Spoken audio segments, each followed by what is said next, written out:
You finish work on Friday. Someone asks, "What are your plans this weekend?" And for a second, you hesitate because your answer isn't exciting. No parties, no large friend groups, no packed social calendar. Maybe you'll clean your room, watch a documentary, work on a project, read something interesting, or simply spend time alone. And somehow, whenever people hear that, they react like you've just admitted something is wrong. Don't you get lonely? You need to get out more. You should meet more people, as if having a small circle automatically means you're missing out on life. But here's something interesting. Some people aren't avoiding connection. They're avoiding noise. And those are two very different things. Because having few friends doesn't always mean you're lonely. Sometimes it means you've become selective, and psychology has a lot to say about why that happens. From a young age, we're taught a strange equation. More friends equals a better life. More invitations, more messages, more social proof, more popularity. But think about this. How many people do you know who are constantly surrounded by others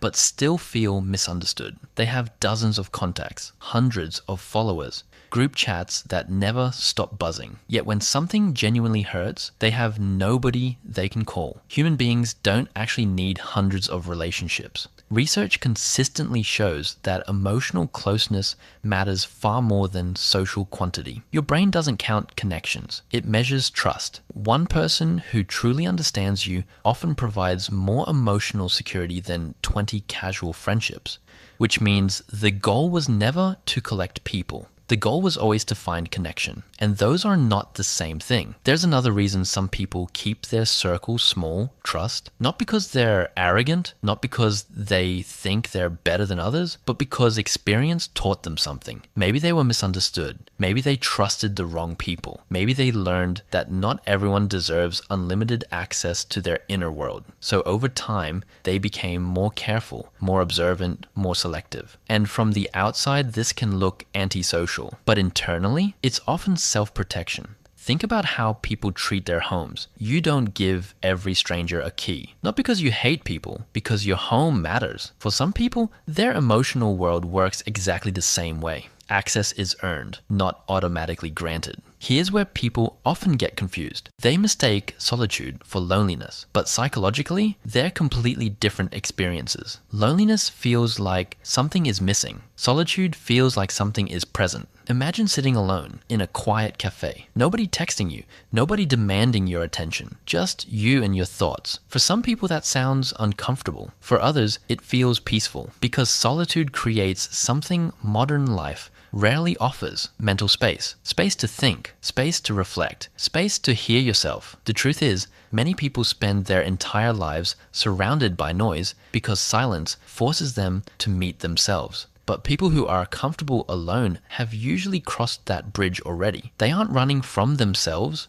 they're spending time with themselves, and that's a very different experience. Something interesting happens when you stop chasing approval from large groups. You begin hearing your own voice more clearly. Think about how much energy social life requires. Managing impressions, following trends, keeping up appearances, reading expectations, trying not to disappoint people. All of that consumes mental bandwidth, but when your social world becomes smaller, some of that energy returns to you, and that's often where personal growth begins. You start asking different questions. What do I actually enjoy? What do I actually believe? What kind of life do I want? Instead of constantly adjusting yourself to fit the crowd, you start discovering who you are without one. Many people spend years developing social identities. When you only have a few friendships, something interesting happens. You become intentional. You stop maintaining relationships out of obligation. You stop talking to people simply because they're available. Instead, you invest deeply. You remember details. You show up when it matters. You build trust over time. And trust is what transforms acquaintances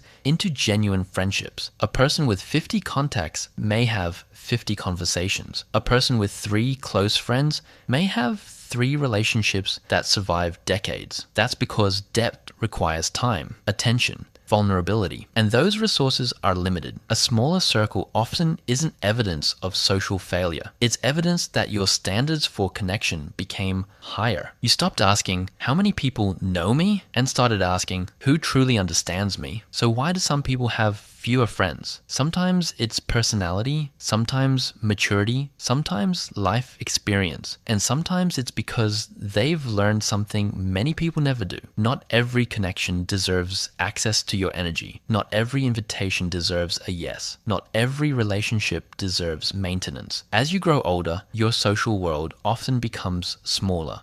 But it also becomes clearer. You stop collecting people. You start choosing them. And that shift changes everything. Because the goal was never to become popular. The goal was to become understood. If you've ever felt embarrassed because you don't have many friends, consider a different possibility. Maybe your life isn't lacking people. Maybe it's filtering them. Maybe you've stopped measuring relationships by quantity. Maybe you've learned that one genuine conversation is worth more than 20 superficial ones. And maybe having a small circle isn't a social failure at all. Maybe it's evidence that you've become careful with your time, your energy, and your trust. Because at the end of the day, the goal was never to know everybody. The goal was to be known by somebody. And for many people, a few real connections are more than enough. If this felt familiar, subscribe and join us. We explore the hidden psychology behind how people think, connect, adapt, and grow. Because sometimes the things that make you feel different are the very things that make you strong.